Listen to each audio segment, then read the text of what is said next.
Alright guys, before we get to this video, I want to remind you that we're doing a PSE Expedite bow giveaway. All you guys gotta do is subscribe. You can also comment on any of our videos as many times as you want for unlimited entries.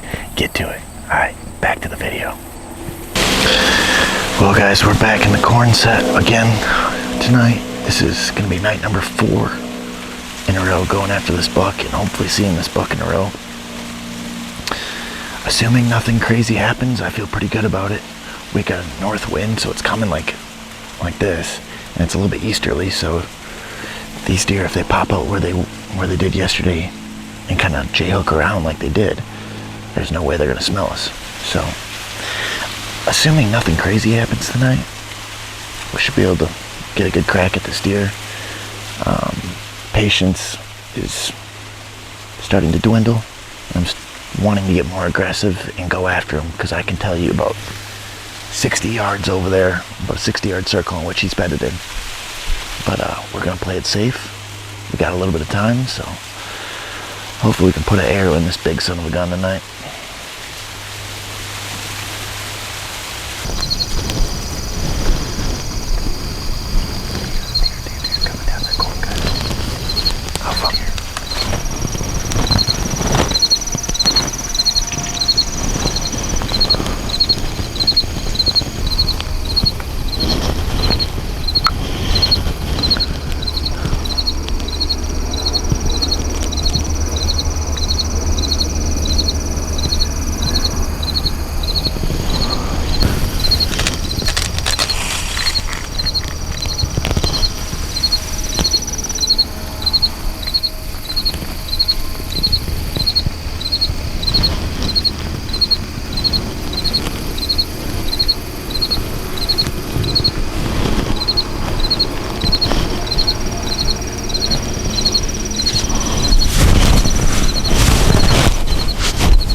Where's the spike? Where's the 6-pointer? How did they get there?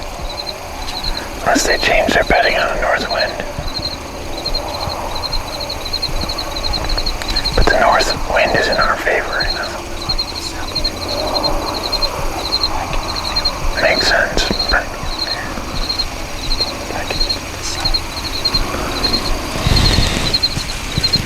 I mean, it's possible. I mean, now what do we do tomorrow? I think southeast, east. Sit right here. Say sit right here. That's all that we had to go on. South Avenue down here, north wind are all up there. I don't know how many more. I mean, I don't want want to say for sure, but I almost feel like tomorrow's got to be the last chance. It's got to be the last hurrah. Maybe we could do Friday, but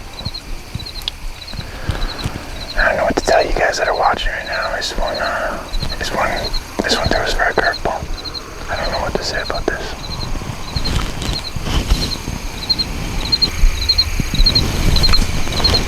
The only thing I can say is that hay isn't completely chopped over there. You know what I'm saying?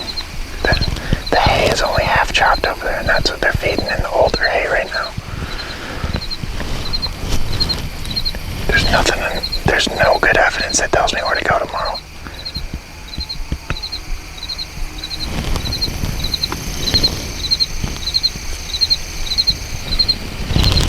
I don't know, man. I'll take one last look and let's get out of here.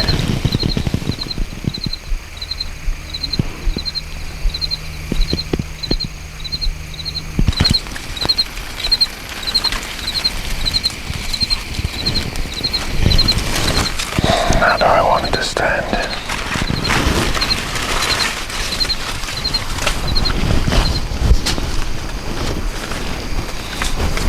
Let's get out of here.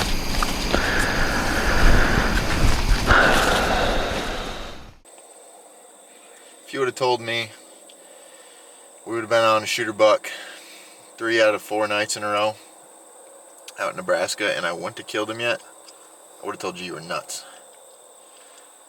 I've never had this many close encounters with a shooter deer on a public land trip ever before.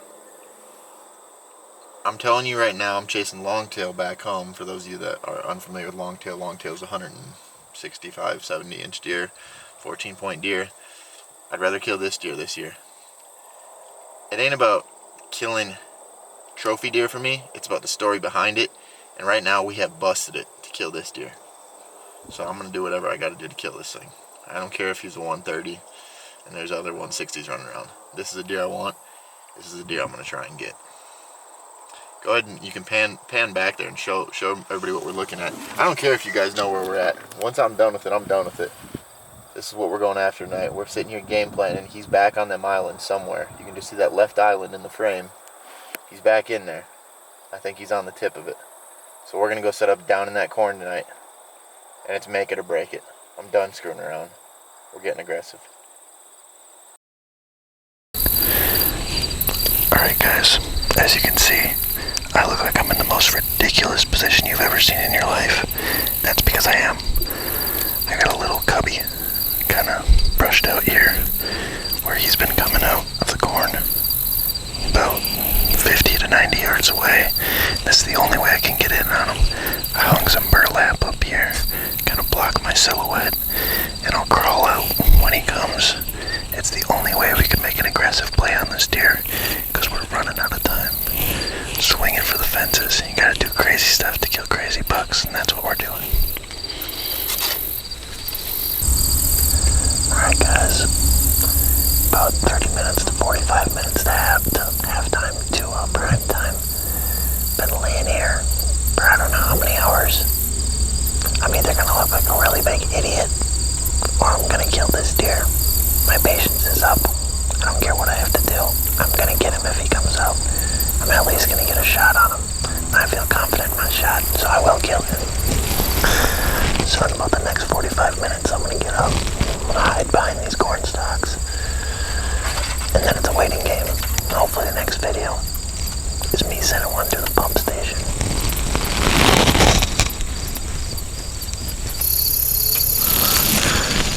They're moving earlier than last night. Moving earlier than last night.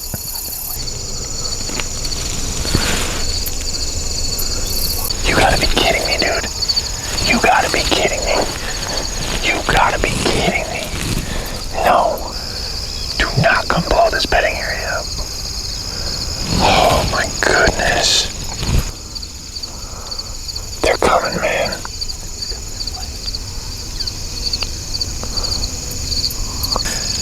You watch, they're gonna come right down the freaking edge.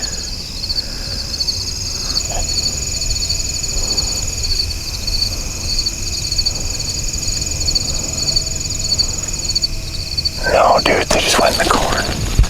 They just went in the corn, Josh.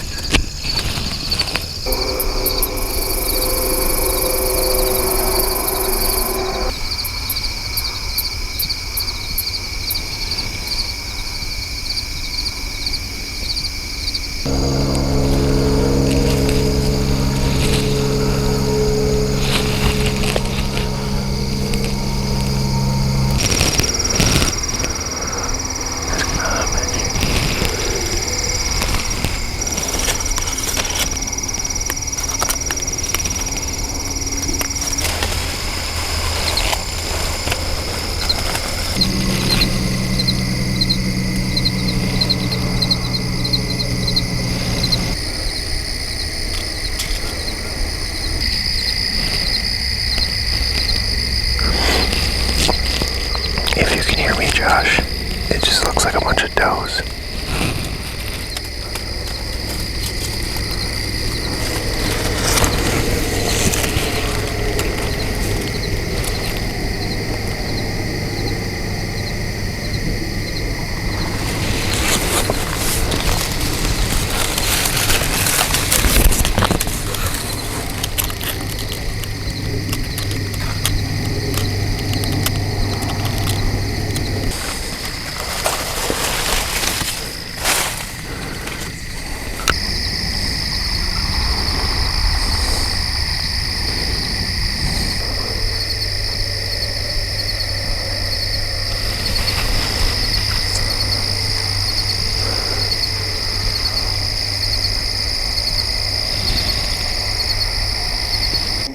See him?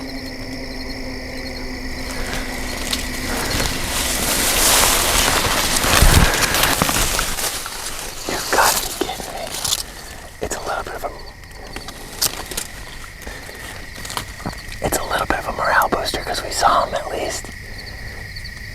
But he likes that new hay. Oh, wherever those deer come out, he's gonna come out. The bottom of the feet with the chops stuff. They were on the edge, I know. I just knew there wasn't enough time for me to even waste sitting there. I didn't want to get stuck there, you know. What do you think? They're not going to come over here. There's nothing we can do tonight.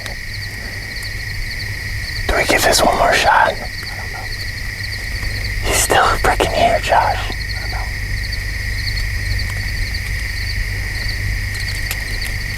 We gotta know about where he came out. You do? I mean, he came out past that. Just past the corn? 2, 3.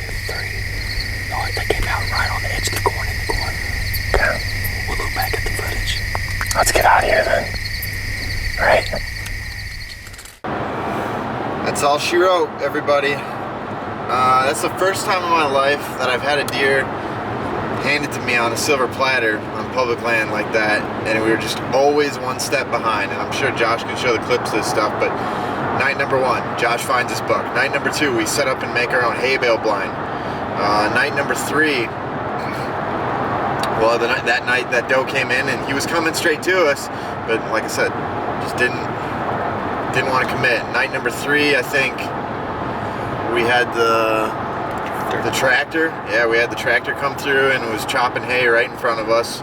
And every deer came right where we expected, 15 yards away, except for him. He came out at last light. Night number 4, everything was perfect, except for we had a wind shift that really benefited us and didn't know if it would change our bedding. Well, it did, or he came out late. And then night number 5, we got even more aggressive, and he just came out on the other end. We just were always one step behind, and it is what it is. I don't know. There's no way to get around it. That's that. Leaves a bad taste in my mouth, but that's public land. We dealt with a lot of stuff. Coyotes are running through, guys chopping hay, and tractors, and public land, and other guys coming up in our spots. So I passed our spot off to somebody, which is not something I've never seen anybody do on public land. I ran into a guy, Lonnie was his name, I believe, and he has a YouTube channel as well. So I got his phone number. I sent him waypoints to where that buck was. He was nice enough to stay out of there until we left. I said, go kill him, because he's in there. So hopefully he gets him and we have a little bit of closure to the story, but otherwise it's South Dakota for us in a couple weeks, maybe a little bit of hunting in Kentucky in between, and the chase for longtail on 148 is still on for me. So it's early in the season, we'll bounce back.